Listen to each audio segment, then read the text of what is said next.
2003ನೇ ಇಸ್ವಿಯಲ್ಲಿ ಯಾವತ್ತು ಪಂಚಪೀಠದವರು ವಾಜಪೇಯಿಯವರು ಮತ್ತು ಅಡ್ವಾಣಿಯವ್ರ ಹತ್ರ ಹೋಗಿ ನಾವು ಬೇಡ ಜಂಗಮರು ಅಂಥೇಳಿ ಒಂದು ನಮಗೆ ಬೇಡ ಜಂಗಮರು ಅಂತ ನಮ್ಗೆ ಆ ಸರ್ಟಿಫಿಕೇಟ್ ಕೊಡಿ ಅಂತ ಕೇಳ್ಕೊಂಡ್ರು. ಅಲ್ಲಿ ತನಕ ಇಡೀ ಪಂಚಪೀಠಕ್ಕೆ ನಾಡಿನ 100 ಮಠಗಳಿಗೆ ಮೂಲ ಭಕ್ತರೇ ಪಂಚಮಸಾಲಿಗಳಾಗಿದ್ದರು. ಇಡೀ ಪಂಚಮಸಾಲಿ ಜನಾಂಗ ಅವ್ರನ್ನ ಹೊತ್ತುಕೊಂಡು ಮೆರ್ಕೋತಾ ಇತ್ತು.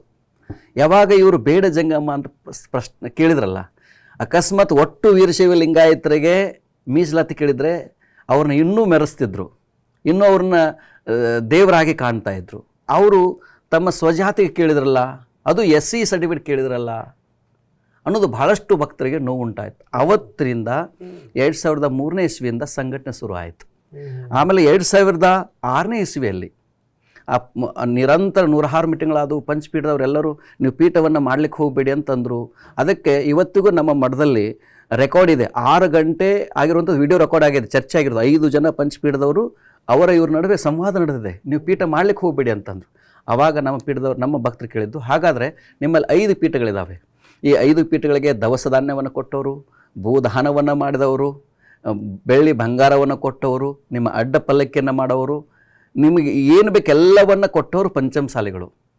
ಪಂಚಮಸಾಲಿ 5 ಪೀಠಗಳಲ್ಲಿ 7 ಪೀಠಕ್ಕೆ ಪಂಚಮಸಾಲಿ ಜನಾಂಗದಲ್ಲಿ ಹುಟ್ಟಿರುವಂತಹ ಒಬ್ಬ ವ್ಯಕ್ತಿಯನ್ನು ಅವನಿಗೆ ಸಂಸ್ಕಾರ ಕೊಟ್ಟು ಅವನ ಜಗದ್ಗುರುವನ್ನು ಮಾಡಿ ಅಂತ ಕೇಳಿದರು. ಅದು ನಿಮ್ಮ ಪಂಚಮಸಾಲಿಗಳು ಆಗಕ್ಕೆ ಬರೋದಿಲ್ಲ ಅಂತಂದರು.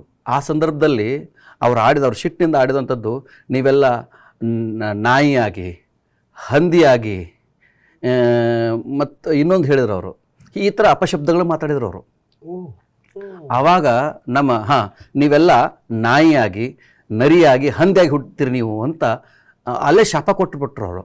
ಆವಾಗ ನಮ್ಮ ಅಂದಿನ ರಾಜ್ಯಾಧ್ಯಕ್ಷರಾಗಿರುವಂಥ ಬಸವರಾಜ ದೇಡ್ಡೂರು ಅವರು ಹೇಳಿದ ಆ ಕ್ಷಣಕ್ಕಾಗಿರುವಂಥದ್ದು ಇದು. ಭಾಳ ಜನಕ್ಕೆ ಗೊತ್ತಿಲ್ಲ ಇದು.